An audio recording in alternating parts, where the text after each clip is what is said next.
Hey group, how you doing? This is Robert. You guys have been with me for about the last year and a half, or different groups have been with me for the last year and a half, watching my build go together. From just piles of steel and sheets of plywood to being fiberglass, etc., to where it is now. It's almost done. It's about 99% done. I have the fabric for the tent material dropped off. I dropped that off the other day. I should have that back next week, and the upper tent should be installed next week. But I just wanted to do an exterior video of my unit. There's been a lot of posts that I have done, and a crazy amount of positive comments that I have gotten back from this group and many other groups about my build.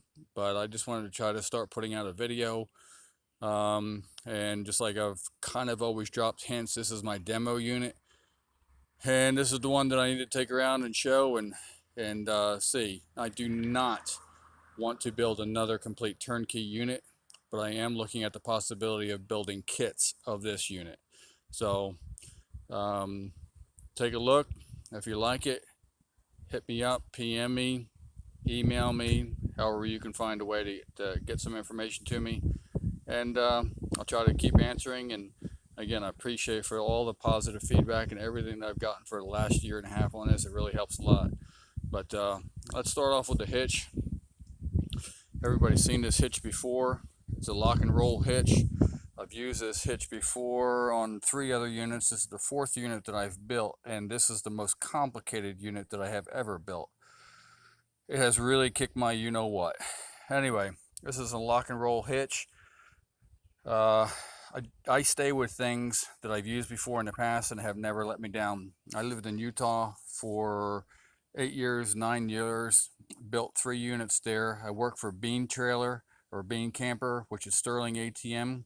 I helped do the production molds for the Bean, so I kind of know what I'm talking about.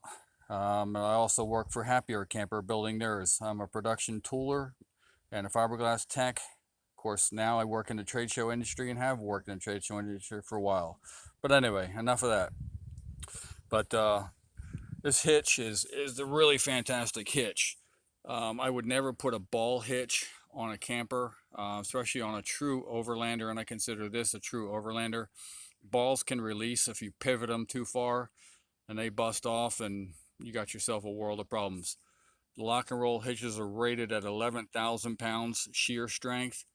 The hitch itself, this part will travel 360 degrees. The part that connects to the trailer swings left and right. So this truck could be going straight up in the air and the trailer will simply follow it. There is no point where the hitch would actually break from the other part of the hitch, the receiver, I guess, if you want to call that. Trailer can be going on a 20-degree angle. Truck can be going on a 30-degree angle or 20-degree angle the opposite way, and everything's going to be good. Trust me, it's going to be good. Going through Moab and Arches and southern Utah and going up all the different canyons and things like that with the other campers, never failed me. My frame, this part of my frame is 2x3 by 1/8 inch wall thickness. My center backbone is 3x3 by 1/8 inch wall thickness. Now the frame I did a little bit differently. It's not just welded to that front portion. It's saddled, means I cut a piece of the frame out of the actual frame. I cut a piece out from the box, and I weld those together. So it's saddled, it's locked together. That center bone runs about midsection of this whole camper. So it gives it certainly an incredible amount of rigidity. This unit is built out of Baltic Burch, 1/2 inch on the outside, 3/4 foam insulation, followed up by Baltic Burch inner skin. Everything outside and inside is waterproofed before anything else happens, before any sanding sealer goes down, before any varnish goes down. Everything is sealed. Anytime I had to put another hole in this unit, that gets sealed before the apparatus that you're putting through that hole goes in. It's a big deal. I used to be an RV tech years ago, and water leaks are a real pain in the butt. This is a 55 quart fridge split system. The big fridge. It's 12 volt or 115, 120.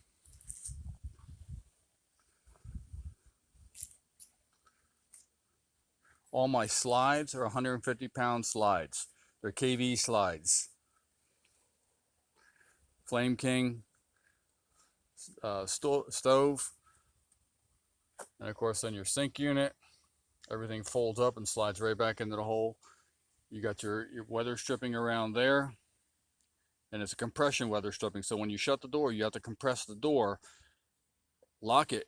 The pressure will release itself a little bit, and it creates a very nice watertight seal.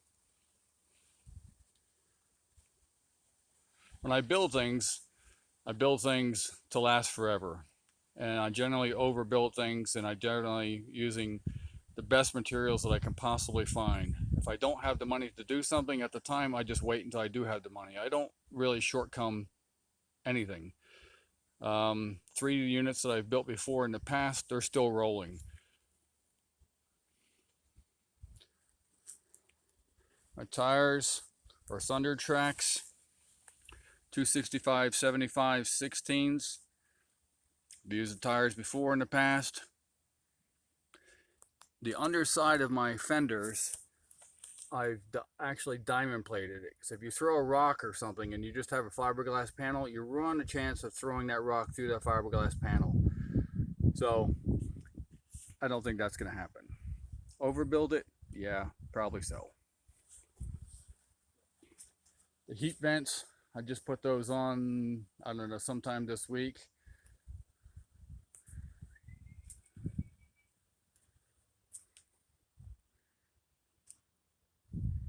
The seal I just got done, the back door I just got done last night. It's a two-part sealing system. So you have your outer seal, which is a 3/8 bulb seal made by Trimlock. The inner seal, which I'll do on another video when I show the interior, is a 3/4 bulb. So when the doors close, it crushes the 3/4 bulb and it crushes the 3/8 bulb, creating a fantastic seal. That back door is made out of aluminum, and I just had that bent last week. And Wednesday or Thursday, primered it, epoxy primer, sanded it, and shot it Thursday with the blue, let it rest, and today, of course, is Friday. My roof brackets up top. I've got that Velcro on there to give it an extra hold in case you're going down the road and it starts jumping around. It could release the hold. The clamp system, which compresses the bubble trim that goes around that. So when this thing is sealed up, it's tighter than a frog's you know what. The drop down stabilizers are made from Arc, or made by Arc. They're crank ups. Very nice, very sturdy units. Again, used them in the past.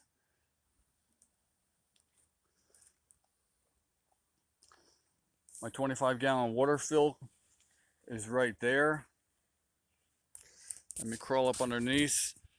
And I'm running Timbren 3500 HD axle suspension in there. But I also went a little bit overboard and added 800-pound gas piston shocks. I had to make special brackets for the Timbrens to accept the Timbren and then adjust that to the frame itself. This does not mean you can carry an extra 800 pounds.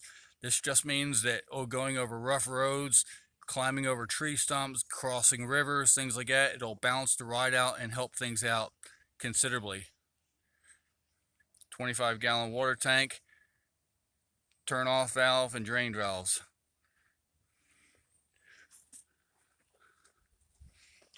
You see my Utah tag on there, that's from a past camper. It's not registered, not titled, and I'll do that soon. I was not really too concerned with doing that right now. Everything black on here is using Rhinoliner. Everything blue is a different company. I think it's called Custom Colors. I've used them before in the past.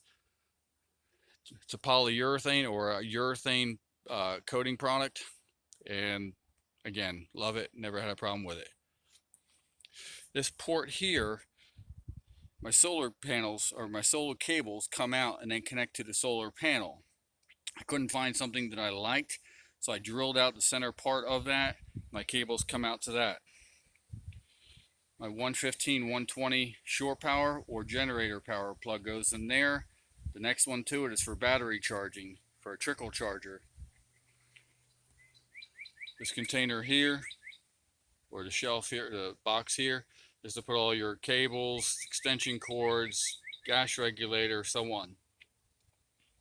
The generator is a 2500 watt inverter generator, dual fuel. They'll run off of gasoline, they'll run off of propane. So when you're in the middle of nowhere, it makes a really good thing. It'll certainly power everything that I have inside. Again, all the woodwork is sealed, water sealed, then urethaned, and you're good to go. Waterproofing or water sealing around the compartments.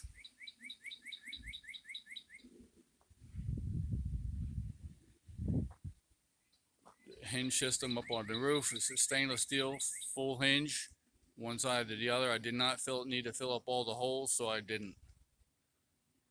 All the screws are backed up by stainless steel T-nuts that go on the back side of everything. Nothing is just screwed into this unit, right into the wood. So there's a T-nut that holds everything. You're not going to ever rip something out. Again, I've always felt that overlands are the extreme, and you're in the middle of nowhere, you don't want anything to fail. If you're talking about a regular RV, generally you're going to a campground, you're going to be around other people, there's always going to be help in most cases. Overlands go where nobody else goes. You might go with some friends and things like that, but essentially you're on your own. So with all that in mind, that's how I build my units. Okay folks, that's going to wrap this video up. I'll do an interior tomorrow. And again, if anybody has any questions, comments, you need to get a hold of me, just PM me, send me an email. I'll throw this video up on YouTube also, and it'll be found under Crest Overland. And this will be called the EXS for extended stay. This is my demo unit, has always been my demo unit. Will continue to be my demo unit. I do not ever want to build another complete turnkey unit for any client, but I will build kits, meaning I will build this in stages of completion. So hit me up and I'll give you a little bit more information on that. Appreciate it. I appreciate all the comments and everything else for the whole year and a half or year and a half plus on this unit. Enjoy your weekend and be safe out there. God bless.